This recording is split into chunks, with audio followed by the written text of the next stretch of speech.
सुंदर JD law education में आपका स्वागत है। Friends, welcome back to another video. आज की वीडियो में बात करेंगे हम आर्टिकल 17 की, जो बात करता है एबोलिशन ऑफ अनटचेबिलिटी। देखिए, 75 साल हो चुके हैं और आज तक जो हम इस बात के बारे में बात कर रहे हैं कि जो अनटचेबिलिटी है, छुआछूत है, क्या है वो गैर कानूनी है। वो इस तरह की प्रथा बिल्कुल भी हमारे समाज में अलाउड नहीं है। और ये मैंने देखा कि काफ़ी ये जो आर्टिकल है, इसकी इतनी ज़्यादा हमारे किताबों में भी, हमारे एग्ज़ाम पर्पज़ के हिसाब से भी ज़्यादातर लोग इस पर नज़र देखते नहीं हैं, पर अपने आप में ये बहुत इंपॉर्टेंट आर्टिकल है। तो आज इसकी हम बात करेंगे। देखिए, कहता है कि untouchability is abolished and it's practice in any form is forbidden. तो ये जो छुआछूत है, ये कंप्लीट रूप से क्या है, ख़त्म कर दी गई है। अगर इस तरह की प्रैक्टिस, इस तरह की प्रथा किसी भी फॉर्म में, किसी भी तरीके से अगर वो चल रही है, तो वो क्या है, वो फॉरबिडन है। देखिए, the enforcement of any disability arising out of untouchability shall be an offence punishable in accordance with law. अगर आप किसी के साथ में इस तरह की चीज़ें करते हैं, छुआछूत या किसी भी तरीके से उसको परेशान करते हैं या उसकी जात का आप मजाक बनाते हैं, तो ये सब चीज़ें क्या हैं, एक तरीके से पनिशेबल है, ये एक क्राइम है। तो जैसे कि SC/ST एक्ट है और जो क्रिमिनल लॉज हैं उसके अंदर ये क्या है, एक ऑफेंस है। देखिए, इसके इंग्रेडिएंट्स क्या है। बेसिकली ये बात करता है एबॉलिशन की। कहता है कि टोटल एबॉलिशन ऑफ अनटचेबिलिटी, मतलब कंप्लीट, पूरी तरीके से क्या है, ये ख़त्म कर दी गई है अनटचेबिलिटी, छुआछूत। प्रोहिबिशन की बात करता है, its practice in any form is strictly prohibited. Basically का इसका मतलब है कि इसकी जो प्रथा है, किसी भी तरीके से आप किसी भी फॉर्म में करते हैं, डायरेक्ट इनडायरेक्ट तरीका कुछ भी हो सकता है वो, तो वो क्या है, कंप्लीटली क्या है, वो स्ट्रिक्टली प्रोहिबिडन कही गई है। ऑफेंस बताया गया इसको, enforcing any disability arising from it is crime. तो अगर आप ऐसा अगर कुछ करते हैं किसी के साथ में, ठीक है, तो ये क्या है, एक तरीके से क्राइम भी है। और ये पनिशेबल बनाया गया इसको, punishable by law, parliament has the power to make laws under article 35। तो ये पनिशेबल है, इसलिए जो आपने देखा होगा SC/ST एक्ट भी बना हुआ है। तो इस तरह की अगर आप चीज़ें करते हैं तो ये क्या है, वो पनिशेबल है। और इवन जो आर्टिकल 35 में लॉ बनाने की पावर है पार्लियामेंट के पास में। तो देखिए, अनटचेबिलिटी होती क्या है, what is untouchability, not defined in constitution. देखिए, संविधान में तो कहीं दी नहीं है। Surprisingly the constitution does not strictly define the term untouchability, this was intentional to keep the scope broad. तो देखिए, संविधान में तो जो है ये कहीं पे भी इसकी डेफिनेशन दी नहीं गई है, लेकिन क्या है कि इसे जो है जानबूझ के किया गया था, क्योंकि जो है अनटचेबिलिटी जो थी उस टाइम पे, आप उसका जो पूरा एक ब्रॉडर सेंस पूरी तरीके से आप ले नहीं सकते थे, क्योंकि बड़ा मुश्किल था। इतनी जो हमारी सोसाइटी वो इतनी कॉम्प्लेक्स है और किस किस तरह की चीज़ें थी उसमें सब कुछ लेके आना बड़ा मुश्किल था। तो एक कंप्लीट डेफिनेशन देना भी इम्पॉसिबल है। तो इसलिए जो है उसको, क्योंकि चीज़ें बीच बीच में बार बार जो है वो ऐड होती रही, कि भाई बेसिकली अलग अलग फॉर्म है, अलग अलग स्टेट हैं, कल्चर अलग अलग है, तो इसलिए जो है इसकी अनटचेबिलिटी की जो प्रथा है, प्रैक्टिस भी बहुत अलग अलग है। तो नॉट ए लिटरल मीनिंग, तो ये लिटरल मीनिंग नहीं है कि जैसा है पढ़ रहे हैं वैसा का वैसा ही उसका मतलब है। It does not mean untouchability is in its literal grammatical sense like avoiding a person with A contagious disease, it is a specific social practice. तो बेसिकली ये, इसको आप बिल्कुल लिटरली ना समझें कि भाई अनटचेबिलिटी का मतलब है कि मान लीजिए कभी किसी ऐसे व्यक्ति को कोई बहुत ही मतलब जो है ऐसी बीमारी है जिससे कि आपको भी फैल सकती है, तो ये वो वाली चीज़ नहीं है। ये क्या है, एक तरीके से सोशल प्रैक्टिस है, सामाजिक प्रथा है, जो कि जो कास्ट बेसिस पे ये की जाती है, जाति प्रथा के नाम पे की जाती है। तो देखिए, इसका हिस्टोरिकल कॉन्टेक्स्ट देखें, इतिहास में इसका देखिए, the subject matter of article 17 is not untouchability in its literal और grammatical sense but the practice as it had developed historically in the country. तो वही बात है कि आप इसको लिटरल जो है वैसे का वैसा ना समझे कि ग्रामर के हिसाब से कैसा है। बेसिकली क्या है, जो समाज में जो प्रथा चलती आई हैं इसको लेकर, जो अगर आप पीछे जाकर देखें इतिहास में, तो उसी चीज़ की ये बात करता है। तो it refers to the social disabilities imposed on certain classes of person by reason of their birth in certain caste. तो बेसिकली बात करता है कि जो जिस तरह की जो है डिसेबिलिटी जो है उन उन सोसाइटीज़ को पहुंचाई गई है, उस कम्युनिटीज़ को पहुंचाई गई है, जो कि क्या है, एक पर्टिकुलर कास्ट में उनका जन्म हुआ है, उसके बेस पर उनके साथ में इस तरह का गलत ट्रीटमेंट हुआ है, तो उन चीज़ों को ये बात करता है। देखिए, अ यूनिक फंडामेंटल राइट है ये, आपने देखोगे फंडामेंटल राइट कहीं ना कहीं जो है बड़े अलग अलग हैं, लेकिन ये अपने आप में क्या है, एक अनोखा है। क्यों? क्योंकि अगेंस्ट द स्टेट का कहा गया, like other fundamental rights article 17 protect citizen against the actions of the state. तो बेसिकली क्या है कि ये भी, क्योंकि आप फंडामेंटल राइट मांग कैसे सकते हैं आप एक अगर आपने आर्टिकल 12 की मेरी वीडियो देखी होगी तो उसमें मैंने आपको बताया था कि बेसिकली जो वही स्टेट की डेफिनेशन है, इसलिए स्टेट जो है बताएगा, मतलब स्टेट की जिम्मेदारी है प्रोटेक्ट करने की आपकी फंडामेंटल राइट की। ठीक है, तो अगेंस्ट प्राइवेट इंडिविजुअल्स, देखिए crucially this article is also available against private individuals. तो जैसे बाकी आर्टिकल्स क्या हैं कि वो आर्टिकल 12 के हिसाब से हैं, स्टेट से आप मांग सकते हैं, लेकिन ये क्या है, ये प्राइवेट जो है, अगर मतलब जो समाज, मतलब जो स्टेट है सिर्फ वही आपके साथ भेदभाव नहीं, इवन कोई भी सोसाइटी का मेंबर हो वो भी आपके साथ में भेदभाव नहीं कर सकता। इफ़ ए शॉपकीपर और a neighbour practises untouchability they are liable, this is a special feature. तो इसलिए इसको क्या गया है, बहुत ही अनोखी चीज़ कही गई है, क्योंकि अगर आपका कोई दुकानदार है, कोई पड़ोसी है, या कोई भी समाज में ऐसा व्यक्ति है जो आपके साथ में छुआछूत के करता है, तो वो क्या है, वो भी क्या होंगे, पनिशेबल रहेंगे। तो ये कि इसका इसलिए इसको कहा गया है कि यूनिक फंडामेंटल राइट, क्योंकि बाकी जो है जैसे जो स्टेट के अंदर आते हैं, मतलब सिर्फ स्टेट की जिम्मेदारी नहीं है सब की आपको प्रोटेक्शन, सब लोगों के लिए भी है, क्योंकि सब लोगों की जिम्मेदारी है कि वो इस तरह की प्रैक्टिस ना करें। देखिए रोल ऑफ पार्लियामेंट क्या, आर्टिकल 35 के अंदर article 17 declares the practice an offence but doesn't list the punishment. ये बड़ी ही दिक्कत की बात है कि भाई आर्टिकल 17 में लिख तो दिया है कि ये जो प्रैक्टिस क्या है, एक अपराध बताया गया, अगर इस तरह की छुआछूत कोई करेगा तो वो अपराध है, लेकिन उसकी सज़ा क्या होगी ये कहीं पे लिखा नहीं। Article 35 gives parliament the exclusive power to make laws prescribing punishment for these offences. तो पार्लियामेंट के देखिए पास ये एक्सक्लूसिव पावर है अंडर आर्टिकल 35 के, जो कि वो पनिशमेंट दे सकते हैं इस तरह के ऑफेंस के लिए। Using this power parliament enacted the protection of civil rights act 1955। तो इसी पावर के तहत जो है पार्लियामेंट ने क्या किया था, ये protection of civil rights act 1955 भी पास किया था पार्लियामेंट में।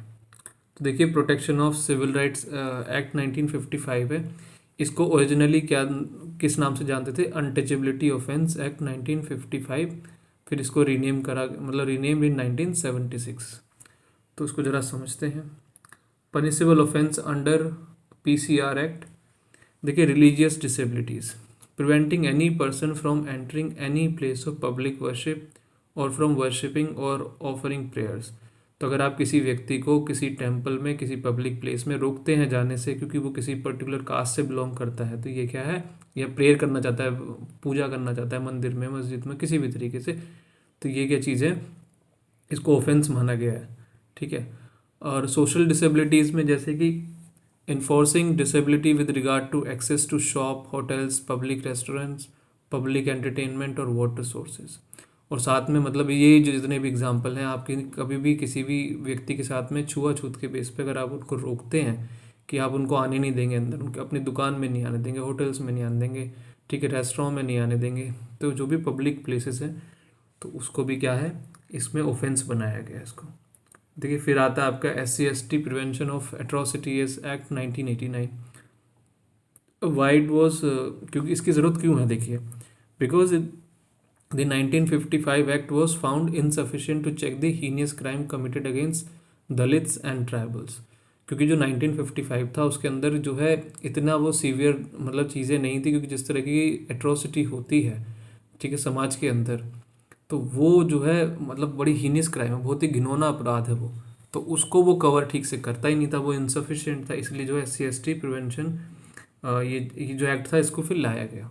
इसके देखिए क्या की फीचर्स क्या थे, न्यू ऑफेंसेस इसमें ऐड किए गए, defines new types of atrocities, example के टाइम पे एग्जाम्पल के तौर पे forcing to eat obnoxious substance, dumping waste, sexual assault. तो देखिए इसमें कई मतलब अगर कोई आपके साथ में जो है आपको कोई ज़बरदस्ती किसी तरह की चीज़ों को खिलाने की कोशिश करता है, ठीक है, जो कि ऑब्नॉक्सियस है, या फिर आपसे जो है कुछ जैसे जैसे बोलते हैं ना गंदमल, जो बेसिकली जो टॉयलेट वगैरह जो है कराना, अपने हाथों से साफ़ कराना, ये जो चीज़ें उनको भी इसमें ऑफेंस बनाया गया। सेक्सुअल असोल्ट अगर कोई करता है तो वो भी उसमें भी ऑफेंस उसको बनाया गया। देखिए स्पेशल कोर्ट्स बनाए गए इसके लिए, establishes special courts for speedy trial of such cases. तो इस तरह के केसेस अगर हैं तो उनके लिए एक अलग से स्पेशल कोर्ट्स बनाएगी ताकि जो है जल्दी जल्दी इनकी सुनवाई हो सके और जजमेंट मिल सके। देखिए नो एंटिसिपेटरी बेल, अगर इसमें अगर आपके ऊपर ये एक्ट लगता, आपके ऊपर अगर ये चार्ज लगता है इसमें से SC/ST एक्ट का, तो वो क्या है, उसमें कोई एंटिसिपेटरी बेल नहीं मिलेगी। Section 18 bars anticipatory bail for accuse person subject to judicial review. तो बेसिकली सेक्शन 18 ने क्या किया है, एंटिसिपेटरी बेल को देने से मना किया है, लेकिन फिर भी जो है जुडिशरी के पास पावर है। और इस तरह की कुछ जजमेंट्स भी हैं जो उसके बारे में बात करती हैं, वो कभी हम बात करेंगे। अगर आपको कुछ है नॉलेज तो मुझे ज़रूर जो है कमेंट में ज़रूर लिखना। एग्जाम्पल है देखिए, denial of service. Ramu goes to a tea store, the owner refuses to serve him tea in a glass cup, insisting he use a disposable clay cup or sit outside on the floor because of his caste। अब रामू जो है चाय के ठेले पे जाता है, लेकिन वहाँ का जो मालिक है जो बेच रहा है, वो उसको जो है जो मेन जो ग्लास होता है जिसमें वो सबको देता है, उस ग्लास में देने से मना कर देता है। कहता है कि भाई साहब या तो ये जो डिस्पोजेबल जो कप है उस वो लो, नहीं और क्या बोलते हैं आप जो है बाहर जाके बैठिए, क्योंकि और ये सब क्यों करता है, क्योंकि वो उसकी जात जो है अलग है। ठीक है, so this is a violation of article 17 and offence under the PCR act और इवन SC/ST एक्ट में भी क्या है, ये पनिशेबल है। तो ये क्या है, क्लियर क्या है, ये वायलेशन है। एग्जाम्पल है देखिए, रिलीजियस राइट्स हैं। A group of people from scheduled caste wants to enter a famous village temple to offer prayers. The village priest blocks the gate and says your entry will make the temple impure। तो देखिए SC/ST community के जो लोग हैं वो मंदिर के अंदर जो है प्रेयर करने के लिए पूजा करने के लिए जाना चाहते हैं, लेकिन क्या है, गांव का जो पंडित है वो क्या कहता है कि भाई आप बाहर रहिए, अगर आपको अंदर आना, अगर आप अंदर आएंगे तो जो है मंदिर ये क्या होगा, गंदा हो जाएगा। तो ये जो है blocking entry to a public place of worship is a direct violation of article 17। तो ये भी क्या है, एक तरीके से अगर आप किसी को पूजा करने से रोकते हैं तो ये भी क्या है, एक तरीके से आर्टिकल 17 का वायलेशन है। देखिए अगला एग्जाम्पल है पब्लिक रिसोर्सेज। अगर Sunita tries to fetch water from the village public well. Sunita जो है कोशिश करती थी कि अब कुआं तो नहीं है, लेकिन जो नल है, जो सरकारी नल होते हैं, उनसे पानी मान लीजिए वो भरना चाहती है। The upper caste men threaten her with the violence, saying this water is reserved for higher people only। तो जो अपर कास्ट का जो ऊंची जाति का व्यक्ति है वो उसको डराता धमकाता है और कहता है कि मतलब जो भी है, मतलब कि वो उसको मारेगा पीटेगा जो भी है, क्या कि भाई ये जो है पानी किसके लिए है, सिर्फ ऊंची जात के लोगों के लिए है, आपके लिए नहीं है। तो denying access to public water resources is classic form of untouchability. तो ये भी एक बहुत ही, ये तो मतलब सदियों से चलती आई है ये। आज के टाइम पे भी आप देखेंगे तो नल वगैरह सबके अलग ही अलग होते हैं, अगर किसी गांव वगैरह में जाएंगे। ठीक है, तो कुछ केस लो समझते हैं इसके अंदर। स्टेट ऑफ कर्नाटका वर्सेस अप्पा बालू इंगाले, ये थोड़ा आई थिंक मराठी नेम है, सुप्रीम कोर्ट ऑफ इंडिया का। तो इसके अंदर देखिए फैक्ट एंड इशू क्या है, फैक्ट क्या थे इस केस के, द रिस्पोंडेंट्स जो एक्यूज पर्सन है restrain Harijans Dalit from taking water from a newly dug borewell. They threaten them with a gun claiming the well was only for upper caste. तो यहाँ पे ये जो व्यक्ति हैं जिन्होंने ये ऑफेंस किया है, इन्होंने जो दलित लोग थे उनको पानी जो है, जो नया जो बोरवेल खुदा उसको उसमें से पानी लेने से मना कर दिया। कहा, उन्हें डराया धमकाया बंदूक से कि भाई अगर तुमने किया तो गोली मार देंगे। ठीक है, ये सिर्फ किसके लिए है, ऊंची जात के लोगों के लिए। तो इसके अंदर इशू था, the high court had acquitted the accused due to minor discrepancies in witness statement. The issue was whether the testimony of the victim was reliable to prove the practice of untouchability. तो देखिए high court ने जो है इसमें जो accused person थे इनको क्या किया, एक छोटी सी जो है चूक के चक्कर में, सिर्फ एक छोटी सी जो है थोड़ा सा मतलब 19-20 का कुछ जो विटनेस की स्टेटमेंट होती है उसमें थोड़ी सी जो है कॉन्ट्रडिक्शन होगी, जिसकी वजह से उन्हें छोड़ दिया गया। तो यहाँ पे जो है मेन जो इशू भी यही रहा कि क्या उनकी जो स्टेटमेंट है क्या उन पे भरोसा किया जा सकता है या नहीं। तो जजमेंट क्या थी और रीजनिंग क्या थी, देखिए कन्विक्शन इसमें जो है अपहेल्ड की गई। ठीक है, the supreme court set aside the high courts acquittal and convicted the accused. तो सुप्रीम कोर्ट ने जो हाई कोर्ट का जो ऑर्डर था उसको हटा दिया और कहा कि जो है मतलब उनको सज़ा दे दी गई एक्यूज पर्सनस को। इसमें जजमेंट्स में देखिए रीजनिंग क्या दी गई। Justice K Ramaswamy held that untouchability is an indirect form of slavery. तो उन्होंने कहा कि ये जो छुआछूत है ये क्या है, एक इनडायरेक्ट तरीके से आप क्या कर रहे हैं उनके साथ में गुलामी।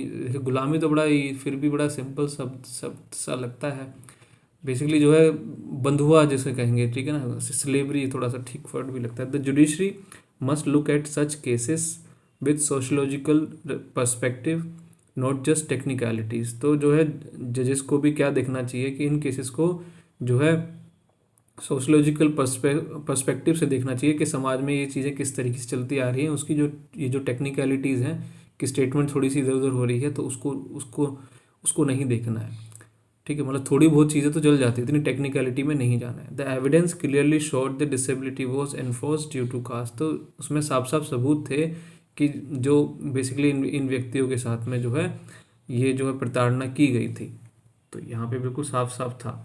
देखिए एक और एग्जांपल है सफाई कर्मचारी आंदोलन वर्सेस यूनियन ऑफ इंडिया। काफ़ी फेमस केस है the fight against manual scavenging. तो मैं जिसकी बात कर रहा था, ये जो गंदमूल जो होता है इंसानों का, उसी के बारे में है कि उसको साफ सफाई करवाना।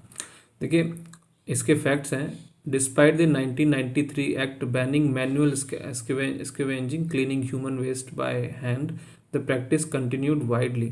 अ petition was filed by an organisation representing these workers. देखिए 1993 में एक एक्ट आया था जिसने कि ये जो जो देखिए कुछ लोग ना आज के टाइम पे भी जो है टॉयलेट्स ना यूज़ करके कुछ चीज़ें ऐसी रहती हैं कि वो अपने उसमें कुछ गुसल खाने जैसे कुछ बोलते हैं उसमें बनाते हैं, उसी में ही वो अपनी जो है अपने टूल को पास करेंगे, उसी में उसको करेंगे। और ये जो लोग हैं जो जो लोअर कास्ट है उससे जो है साफ़ करवाते हैं हाथों से, ठीक है। तो ये जो चीज़ थी इसको बंद कर दिया गया था, बैन कर दिया था, उसके बावजूद भी ये सब चीज़ें चल रही थी। तो एक संस्था ने ये जो है केस फाइल किया। Does the constitution of does the continuation of manual scavenging violate article 17, article 21 and article 47। तो ये जो आज के टाइम पे भी कंटिन्यू हो रही है मैनुअल स्कैवेंजिंग, तो क्या ये अनटचेबिलिटी का जो आर्टिकल है 17 उसका वायलेशन है, राइट टू लाइफ का वायलेशन है, और आर्टिकल जो है आपका 47 का वायलेशन है। तो देखिए ये जो है इशू था। जजमेंट और रीजनिंग क्या थी कोर्ट ने। जजमेंट में कहा the supreme court recognised manual scavenging as a degrading practice link to untouchability. तो उसको कहा कि बहुत ही घिनौनी चीज़ है, जो इंसान का जो जो उसको क्या करते हैं कि उसका को डिग्रेड करता है। तो ये भी क्या एक अलग, ये भी उस तरह की ही फॉर्म है, अनटचेबिलिटी की फॉर्म है। देखिए रीजनिंग क्या थी। The court ordered rehabilitation of manual scavengers. तो उनके लिए जो है रिहेबिलिटेशन की बात की गई। Compensation of 10 lakhs to families of those who died in sewer work. जो गटर जो क्लीनिंग करते हुए हादसे की डेथ हुई जिन फैमिलीज़ के कि उनको जो है 10 लाख का मुआवजा। Strict enforcement of the 2013 act. और जो है 2013 के एक्ट को जो है स्ट्रिक्टली जो है उसको बोला गया कि उसको जो है पालन हो उसका और वो सही तरीके से वो इम्प्लीमेंट हो। The practice violets the core human dignity promised by the constitution. तो ये जो है बेसिकली क्या है कि ये ह्यूमन डिग्निटी को देखिए संविधान ने जब प्रॉमिस की है आर्टिकल 17 में कि भाई ये जब नहीं होगा तो ये क्या है, अगर होता है तो उसका ये क्लियरली क्या है वायलेशन है। देखिए अब इसके अंदर केस है N Adithyan versus Travancore Devaswom board 2002। ये भी काफ़ी फेमस केस है। तो इसमें कास्ट का और अपॉइंटमेंट ऑफ जो प्रीस्ट होते हैं पंडित उनके बारे में है। इसके फैक्ट्स हैं देखिए। A non Brahmin person who was properly trained in rituals was appointed as a priest in a Shiva temple. तो एक नॉन ब्राह्मण पर्सन जो कि ब्राह्मण नहीं था उसको सारी जो है मतलब चीज़ें आती थी, जो भी रिचुअल्स को कैसे उसने वो सारी जो है जो सीखी हुई थी, वेल ट्रेंड था वो। तो उसको जो है उसको प्रीस्ट के तौर पे, पंडित के तौर पे जो है एक शिव टेम्पल में अपॉइंट किया गया। This was challenge by a person claiming that only Malayali Brahmins could be priest by customs. तो इस बात को जब उसको अपॉइंट किया गया तो ये इसीलिए जो है जो अपर कास्ट है ब्राह्मण्स है उन्होंने इसको चैलेंज किया कि सिर्फ इसमें जो मलयाली, बेसिकली ये केरला का केस है, तो मलयाली ब्राह्मण्स हैं वही जो है प्रथा के हिसाब से वही पंडित इसमें बन सकते हैं, वही अपॉइंट हो सकते हैं। तो इसमें इशू था, can a custom excluding non Brahmins from becoming priest be valid. तो इस तरह का अगर कोई प्रथा है कि जिसमें सिर्फ सिर्फ ब्राह्मण ही जो है पंडित बन के ये पूजा पाठ करा सकते हैं और नॉन ब्राह्मण नहीं कर सकते हैं, तो क्या ये वैलिड है? Does it violate article 17 and article 15? तो क्या ये दोनों का वायलेशन करता है या नहीं? तो इसमें जजमेंट और रीजनिंग देखते हैं कोर्ट की। Supreme court upheld the appointment of the non ब्राह्मण प्रीस्ट। तो कोर्ट ने तो कहा बिल्कुल ठीक है, अपॉइंटमेंट हो सकता है नॉन ब्राह्मण्स का। और रीजनिंग दी, no custom that violates the constitution can be law. तो ऐसा कोई भी कस्टम जो कि संविधान का वायलेशन करता है तो वो क्या है, वो एक कानून नहीं हो सकता। Excluding a person based solely on caste violets article 17 and 15। अगर आप इस तरह का एक्सक्लूजन करते हैं सिर्फ उसकी जाति के आधार पे, तो ये जो है सिर्फ आर्टिकल 17 का ही नहीं, आर्टिकल 15 का भी वायलेशन है। ठीक है। Any Hindu irrespective of caste, सिर्फ क्या है इसमें देखिए, हिंदू का होना जरूरी है, उसका रिलीजन है, कास्ट मैटर नहीं करती है, तो वो भी क्या बन सकता है, वो जो है प्रीस्ट बन सकता है, बस अगर वो क्वालिफाइड है और वेल ट्रेंड है इन रिचुअल्स को परफॉर्म कराने के लिए। देखिए एक और केस है, Indian young lawyers association versus state of Kerala. ये जो है सबरीमाला केस है, जो कि आपको बड़ा फेमस केस भी है। तो इसके इशू, फैक्ट एंड इश्यूज क्या थे? देखिए, women of menstruating age 10 to 15 years were banned from entering the Sabrimala temple. The ban was based on the notion of purity and pollution. तो बेसिकली जब 10 से 50 साल की जो औरतें होती हैं, जब उनको पीरियड्स वगैरह आते हैं, उस टाइम पे जो है उनको ये कहा गया कि 10 से 50 साल की उम्र की जो औरतें हैं, क्योंकि उनको पीरियड्स आते हैं, इसलिए जो वो मंदिर के अंदर नहीं आ सकती। और क्यों कहा गया? बेसिकली इस बात पे कि वो क्या है, वो जो है प्योर नहीं है। ठीक है। वो क्या करेंगे, पोल्यूशन, मतलब एक तरीके से जो है जो भी उस टाइम पे देखिए धर्म में थोड़ी सी इस तरह की कुछ मान्यता, मतलब ये थी, मतलब बेवकूफ़ों वाली चीज़ है मेरे हिसाब से तो। ठीक है। कि जो है औरतें, मतलब अभी भी मैंने काफ़ी बार, मैंने बहुत बार ये सोसाइटी में सुना है कि औरतों को उस टाइम पे टेम्पल नहीं जाना चाहिए। मेरे को नहीं समझ में आता, भगवान ने बनाया है तो, और भगवान तो सभी जगह है। तो एनीवे, तो इसमें इशू था, does the exclusion of women based on menstrual status amount to untouchability under article 17? तो अगर women को सिर्फ और सिर्फ क्योंकि उसको periods वगैरह आते हैं, तो क्या इस बेस पे क्या इसको हम बोल सकते हैं कि क्या ये भी एक अनटचेबिलिटी है, ये भी एक तरह की छुआछूत है आर्टिकल 17 के अंदर? तो मुझे मालूम है जजमेंट आपको ये पता ही होगी, काफ़ी फेमस है और रिसेंट है। तो देखिए कोर्ट ने स्ट्रक डाउन किया द बैन बाय 4:1 मेजोरिटी। इसके अंदर जो है ये जो बैन लगाया था औरतों पे जाने का मंदिर में, इसको हटा दिया गया। तो अब जो औरतें जा सकती हैं। ठीक है। और इसको कहा गया, रीजनिंग दी, जस्टिस चंद्रचूड़ का व्यू था और इवन जो 4 जजेस थे सबका ही व्यूज था कि he held that article, basically specifically इन्होंने ही एक बात कही थी कि article 17 is not just about cast, it prohibits any form of social exclusion based on notion of purity and pollution. Excluding women based on menstruation is a form of untouchability. तो ये court ने कहा कि article 17 ये सिर्फ cast के बारे में नहीं है, ये हर तरह की उस प्रथा को रोकता है, प्रोहिबिट करता है, जो किसी भी तरीके से क्या करते हैं कि शुद्धिकरण और जो क्या बोलते हैं कि ये गंदा कर देंगे। ठीक है ना, वो वाली जो मानसिकता है कि या तो वो कास्ट के बेस पे हो सकती है, अब यहाँ पे क्या है, औरतों के ऊपर है। ठीक है। तो ये किसी इस तरह की अगर और भी कोई फॉर्म होगी तो वो भी इसके अंदर इंक्लूड हो जाएगी। तो सिर्फ जाति के उस पर नहीं है। तो विमेन को सिर्फ उनके, क्योंकि उनको मेंस्ट्रुएशन होता है इसीलिए उनको मतलब मंदिर में नहीं आने देंगे, तो ये क्या है, एक तरीके की क्या है, ये भी अनटचेबिलिटी ही है।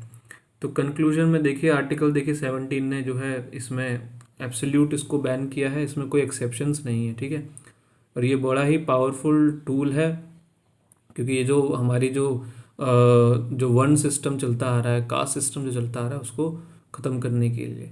और SC/ST एक्ट जो है ये क्या है, ये एक तरीके से प्रोटेक्ट करता है, इन्फोर्स करता है इस राइट को। However social mindset change is an important as legal provision. आप सबकी देखिए जिम्मेदारी है कि इन सब चीज़ों को किसी भी तरीके से, किसी फॉर्म में, हंसी मजाक में भी इसको बढ़ावा ना दें। अगर आपको वीडियो पसंद आई है तो प्लीज़ इसको लाइक करें, शेयर करें और चैनल को सब्सक्राइब करना ना भूलें। और कोई कमेंट, कुछ सजेशन है, कुछ सवाल है तो प्लीज़ कमेंट में ज़रूर लिखें। Thank you so much for watching the video. Have a nice day.